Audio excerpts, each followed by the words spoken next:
Alright everyone, welcome back to another video. Last time we left off with a French soldier comes home, and also I need to make a small correction. I saw this guy here, and I thought that was his wife, because for some reason, apparently my eyes were really messing with me. I didn't realize this was another dude right here. Let me be honest with you. So I'm just gonna correct that now. I feel really dumb.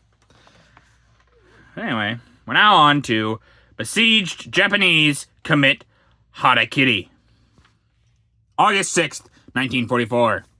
Stiffed resistance on Guam. As infantrymen move up on a Japanese pillbox on Guam, a United States tank fires point blank at the concrete emplacement. And as the attack pressed closer, the foe inside the pillbox could be heard unaliving themselves. Let's go with that. With hand grenades. In the picture at the right, infantrymen look over the bodies of 3 Japanese soldiers who, you know what I said last time, in the pillbox. The building is in the building in which the foe made his stand still smolders from the terrific tank attack. In this conquest of southern Marianas, American infantrymen and Marines were killing 7 enemy soldiers for every one they lost. Up to this date, about 30,000 Japanese had been killed or captured, compared with 3,529 Americans dead and 1,550 wounded or missing.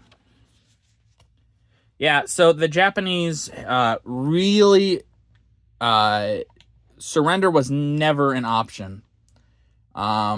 They saw it as dishonorable and things like that, so they wouldn't do it, and so they would commit the harakiri, as it says. Burning Japanese out of their hiding on Guam. August 6th, 1944. A flamethrower in action. While a Marine left, over here somewhere, right here actually, uses a flamethrower to burn the enemy out of a hidden pillbox on Guam, his buddies wait with guns poised for the Japanese to show themselves. Although surrounded by leathernecks, the Japanese refused to surrender. Some 10,000 enemy troops doggedly defended the northern third of the island, and it was no easy task to drive them out. Yeah, so, obviously flamethrowers are invented with the idea to burn them out of anywhere that they're hiding, especially in some of these, like, underground pillboxes. If you push flames through there, you know, they're going to burn because it's napalm. It's not napalm, but it's... I can't remember what the heck it is. It might be napalm, actually. And, so they are going to try to run out of the tunnel, the idea is, and then then hopefully they would surrender, but it's not always the case. Sometimes they would stay in there and just burn to death, or they would sometimes run out and then try to fight and then get shot. So, really unfortunate. Inching ahead in the battle for France. August 9th, 1944. Not a jungle in the Pacific.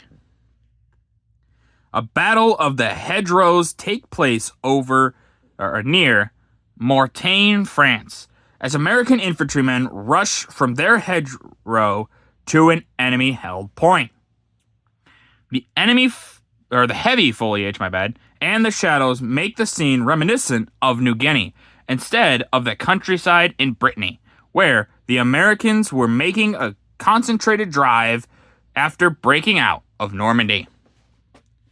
I will have to agree with them. This looks a lot more like the New Guinea campaign or even Guam. So, it is interesting. But, yeah, obviously, at the beginning, it takes a little bit for them to push out of the Normandy, area. But once they do get rolling, they roll pretty fast. And eventually, so the Germans are obviously defending on 2 fronts. They're defending from the Soviets and the British and Americans, and then Canadians, Polish, French, all those. But, so they would have more numbers against the Soviets because it's just a bigger army collapsing on them.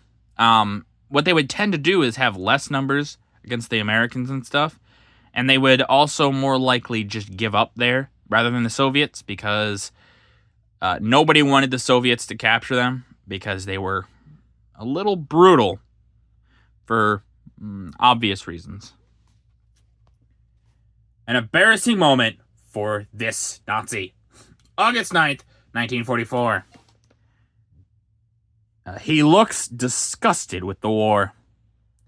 Two members of an armored unit bring in their first German prisoner in the battle around Brest, France. The Superman does not look so super as he sits at the business end of an American bayonet, while the American column swept on to lay siege to the important port of Brest, the clearinghouse for so many thousands of the AEF in 1917 to 1918.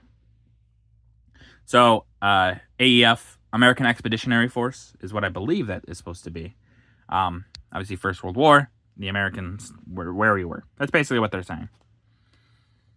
But, yeah, if you look at this German, he does not look happy. Which, can you blame him? I would probably be sick of this war, too. The Navy Secretary inspects his honor guard. August 9th, 1944. Americans who were tired and not found wanting.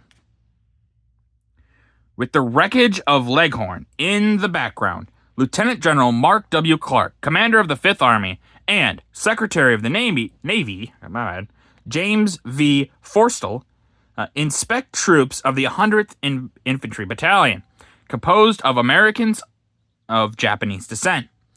The troops were the Secretary's Guard of Honor during his inspection tour of the front. You can see these guys don't look too happy with this, just being honest. And so this book's probably never going to bring it up because it's just pro-ally, understandable. But in America specifically, there were some horrible things that happened to Asian Americans. And I say Asian Americans because there was a slight unfortunate side that people couldn't tell a difference. But they were similar to concentration camps. Not death camps, but concentration camps. And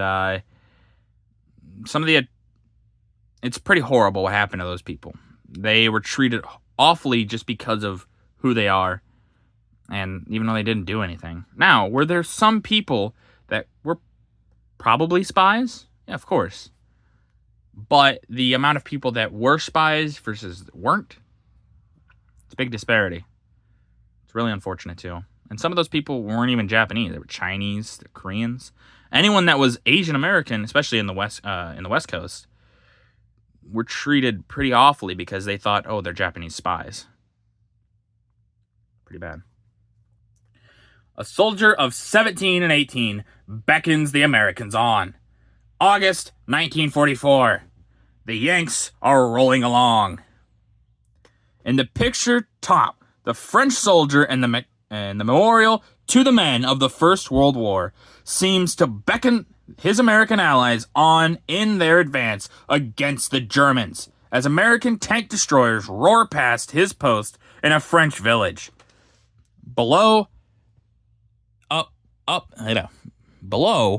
and over a hedge row, somewhere on the Brittany front, goes this first infantryman for a hand-to-hand struggle with the enemy. In some ways, the hedgerows made the battle reminiscent of World War I. So yeah, we can see this troop, and they're not wrong. It does kind of seem like he's waving them on, saying, "Come on, my American comrades."